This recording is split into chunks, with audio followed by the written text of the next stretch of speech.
Mark 1:23. Kai euthus ein in te synagoge auton anthropos in pneumati akatharto kai anekraxen.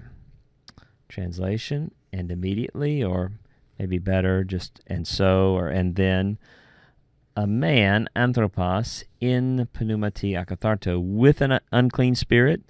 Here, the preposition in not expressing location, but more manner in which this man existed. A man with an unclean spirit was in their synagogue. And so a man with an unclean spirit was in their synagogue, and he cried out.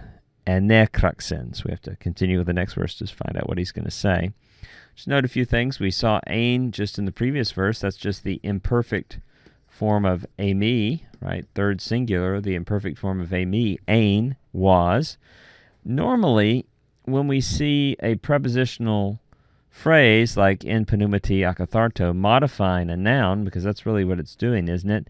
Normally, both of those will have an article. So we'll have like the article ha, the man, and then we'll hook that whole prepositional phrase with an article showing that it's functioning like an adjective to modify the noun. But interestingly, this was one of the very few cases we find where you have a prepositional phrase modifying a noun and neither one has the article.